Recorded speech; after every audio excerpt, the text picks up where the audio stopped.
Ladies and gentlemen, this is the YouTube channel vlog show of inspiration and realness.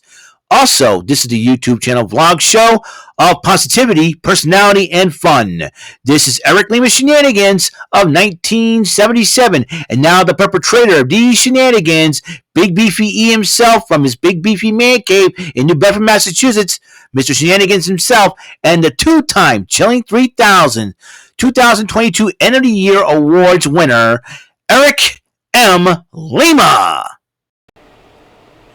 Thank you very much, Mr. Announcer, sir. Well, hello there, everyone. Welcome to yet another episode of Eric Lima Shenanigans of 1977. This is episode 904 of the show. Well, how's it going, everybody? And it's September 30th, 2023, 11:04 p.m. Time is running out on September because we're less than 1 hour away from October. So, and as you know, I've already there are a couple more matches for WrestleDream in the 0 hour, and I'm going to make my picks and predictions there. Like I said, it will be Josh Barnett going one-on-one with Claudio Castagnoli in that matchup, and I picked Castagnoli over Barnett. And an mixed eight-person tag matchup on one team is Lee Moriarty and Scott Taylor. No, Shane Taylor, excuse me, not Scott Taylor, Shane Taylor. Scott Taylor is Scotty Too Hottie. Shane Taylor teaming up with Diamante and Mercedes Martinez versus Satoshi Kojima, Keith Lee, the current Ring of Honor Women's Champion Athena, and Billy Starks. And I picked a team of Moriarty, Taylor, Diamante, and Martinez over the other team because Athena's ego is going to go way out of control, like a Regis Philbin moment. So, anyways, we're kicking it off AEW Collision with Andrade El Idolo to go up against Juice Robinson. Andrade wins the matchup over Mr. Tony Storm himself. Tony Schiavone interviewed Chris Jericho and Kenny Omega as they're getting ready for their tag match against the Gates of Agony, but also against the Don Callis family tomorrow. And RJ City once again interviewed the lovely, the gorgeous, and the illustrious Tony Storm Part 2. And she asked RJ City, am I good enough for you? If Tony Storm asked me that question, if she wasn't married to Juice Robinson, and she asked me, am I good enough for you? I said, honey, you're more than good enough for me. You know, if you want to be my wife, that's fine by me. But, you know, well, right now she's married to Juice Robinson. I can't deny. And Dan XP, she does not have a pancake butt. She's got a gorgeous, curvaceous butt, in my opinion. Wise guys out there, man. I'm telling you. Best Friends took on the Kingdom, and the Kingdom did win, and they addressed Adam Cole. Says we need you to meet us, and we're going to see Roddy. so that's what. And Alex Marvez caught Don Callis talking to Prince Nana. What are you world doing here? And then Prince Nana talking about we in the money, and I'm going, oh boy. Don Callis must have paid Prince Nana off or something like that. And Vert Vixen went one-on-one with Julia Hart. Julia Hart did pick up the victory. Chris Statlander comes out with Best Friends to make sure Brody King behaves himself. And she tells Julia Hart to hit him, and Julia Hart backs out of the ring. Chris Statlander grabs the microphone, and he goes, come on, Julia, come on. You want to hit me? How about this? You'll have no choice tomorrow night. Time's up for you. So,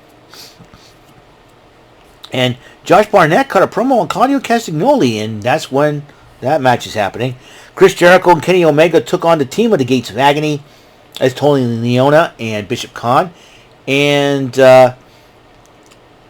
Jericho and Omega did win the matchup, and then they addressed the Don Callis family.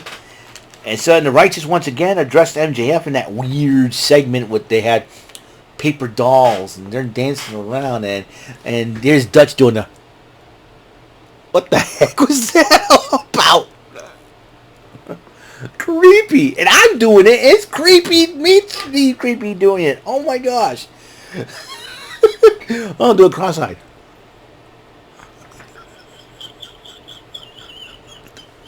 It's creepy, but it's funny at the same time. I don't know why. This is too much. Anyways. Oh, good Lord. Praise you, Lord. Anyways, bless God. Anyways, but then they took on the team of Travis Williams and Judas Icarus, and the Righteous didn't end up winning the matchup. They addressed MJF, and then they took a little 2x4, and what was that name? I forget. All you movie experts going out there, what was the name of that movie when Kathy Bates played some kind of psychotic person who kidnapped a guy, and I forgot who played the kidnapped dude, and she put like a board in between the feet and then like nailed him or something like that to the board of the feet. I forget the name of that. I think it's Misery. I'm not so sure. Let me look that up because I am forgetting. I know a lot of people talking about the movies, and all my friends that do talk about movies. Holy, and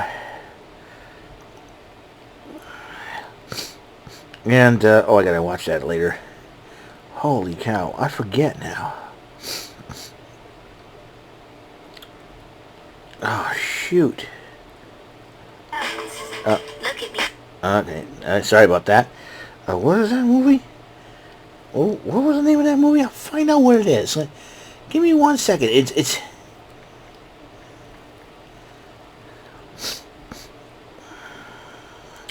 Yeah, it has to be Misery. Oh.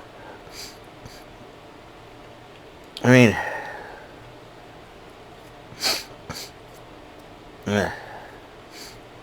And oh man, yeah, James Caan. I think it was James Caan. If I'm right, yeah, Kathy Bates was in that movie. Misery. The main. So.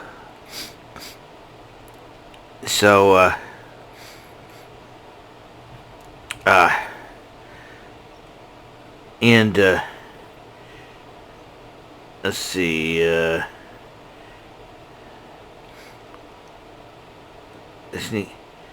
Oh, break his ankles. Yeah, that's what. I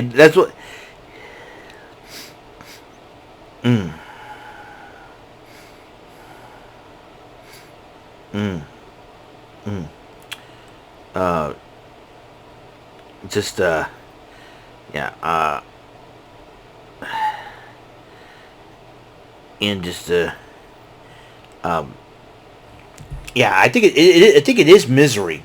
I think it's Misery, and they did the same thing, like almost similar to that scene in Misery. You know. Let's see. So that's weird.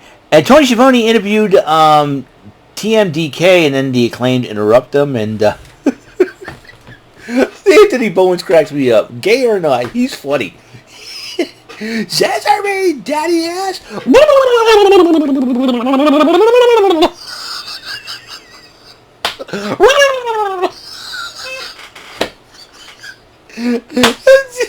Like that.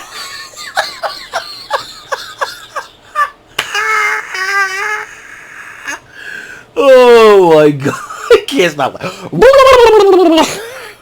If I go to an AEW live event and I'm going to ask Anthony Bowens, going to go, seriously, me, Anthony? I'll probably crack up laughing the whole time. It's hilarious. I love wrestling. Wrestling's hilarious. You got a lot of hilarious characters in there sometimes. So Zack Sabre Jr. joined on commentary as an all-star 8-man tag. FTR, Willie Yuta, and Bryan Danielson of the Blackpool Combat Club took on Aussie Open, Ricky Starks, and Big Bill. So, Big Bill, Ricky Starks, and Aussie Open won the matchup. And an 8-man brawl all came after the matchup while Danielson and Zack Sabre Jr. confront each other in the ring. Couple of slaps, couple of shoves, and then that's it. So that's going to be a heck of a matchup.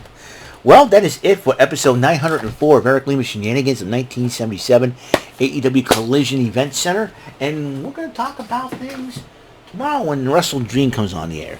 Next up, No Mercy just got over. and I gotta talk about it. So I will see you guys later. Guys, have a wonderful, wonderful night. And remember, Mr. Announcer, take us home. That is all for today's episode of the show. This is Mr. Lima speaking for Eric Lima Shenanigans of 1977. A Big Beefy E, do it for Bob Saget production. And in association with A Sweet Bowl for Raving Dingleberries Telepictures and Distribution. Thank you for watching another great episode of Eric Lima Shenanigans of 1977. Until the next episode, goodbye for now.